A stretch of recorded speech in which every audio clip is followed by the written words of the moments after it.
Continuamos con su programa Análisis Jurídico. Sin antes recordarles nuestras redes sociales por Facebook, Twitter e Instagram o a través del 0424-748-4595, donde pueden interactuar con nosotros y hacerle el análisis jurídico de lo que estamos tratando. A mí me llama mucho la atención realmente lo que está sucediendo en la parte de Venezuela, en el lago de Valencia específicamente, con tantos damnificados que se encuentran en este momento de una u otra manera sin vivienda, sin ningún lugar donde acampar, en fin, viviendo en situaciones pésimas e infrahumanas. Pero también me llama mucho la atención lo recientemente ocurrido en México, una ciudad, un estado que ha estado en constante terremoto y que ciertamente ha sufrido las barbaries de la naturaleza a través de los terremotos.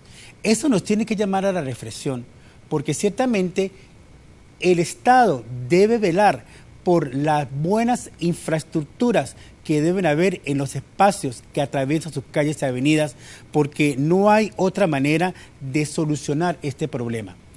Por ejemplo, en el lago de Valencia está sucediendo ahorita una situación muy alarmante, que quizás sea tan alarmante como la de México, porque está sucediendo que el lago de Valencia se está desbordando para la parte de la zona comercial y de la zona de la ciudad, y esto no hay hasta ahora ningún organismo público que se revele ante esta situación, igual como lo están haciendo en México u otras en las islas del Caribe donde ha pasado todos estos huracanes y que han hecho destrozos. Eso nos tiene que llamar a la reflexión, porque ciertamente de una u otra manera debemos crear la cultura de la prevención para poder solventar todas estas cosas que se dan en una u otra parte. No estamos exentos de que en Venezuela se pueda dar un movimiento telúrico de tal magnitud.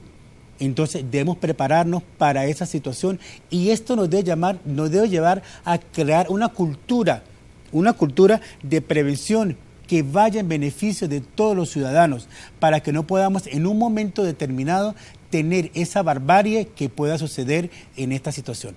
Por lo tanto, el Estado, a través de todos sus organismos, debe ponerse en acción para poder crear o levantar una cultura que pueda crear una situación beneficiosa para todos los ciudadanos.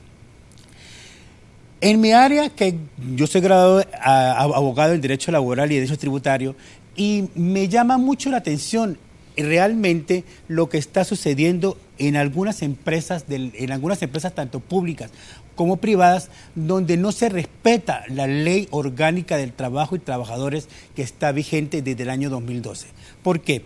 Porque ciertamente hay algunos factores que van a desarrollarse allí, pero no van en beneficio del trabajador apegados a la ley, no, sino que van en beneficio del patrono en algún momento que no están apegadas a la ley, ¿verdad? Yo he repetido varias veces en este programa que el patrono actualmente no tiene facultad para despedir a algún trabajador si no está en curso en el artículo 79 de la ley, ¿verdad? Estas son, digamos, las acciones que se deben tomar en un momento determinado para despedir a un trabajador.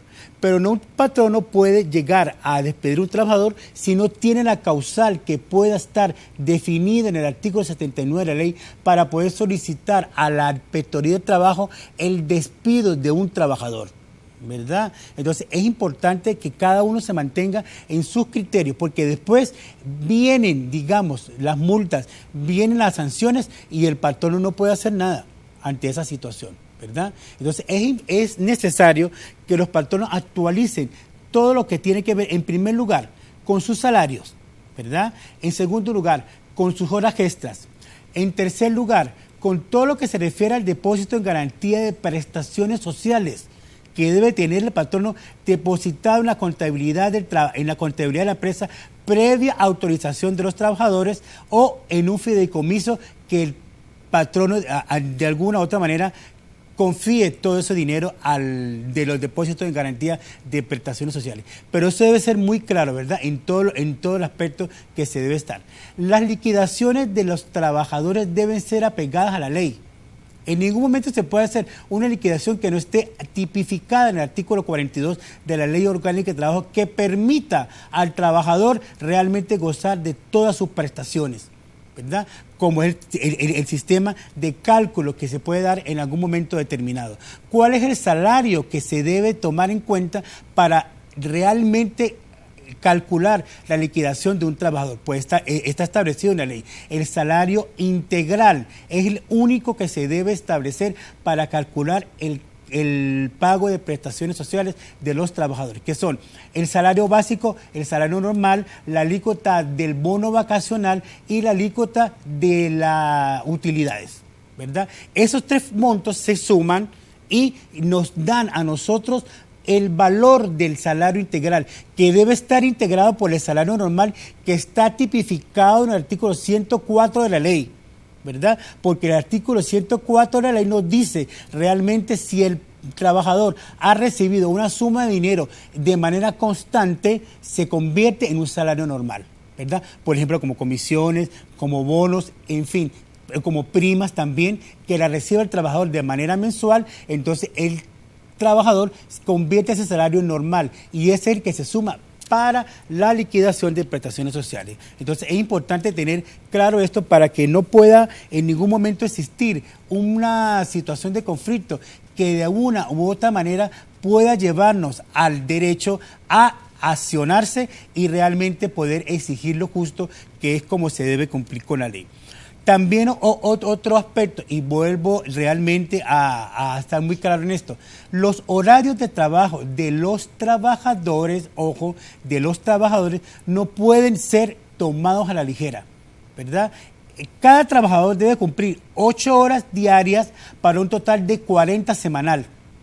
No puede ser que horas extras todos los días no está permitido por la ley y ciertamente nos va a dar un cuadro de alteraciones que puedan darse en el futuro y que ciertamente van a perjudicar al trabajador, pero en algún momento van a beneficiar al trabajador porque ciertamente va a recibir su dinero completo de las horas extras o de lo que haya devengado, ¿verdad? Entonces es importante que mantengamos este criterio para no caer en conflicto y realmente caer en alguna desaveniencia que pueda darnos el mal uso de la ley orgánica del trabajo trabajadores, ¿verdad?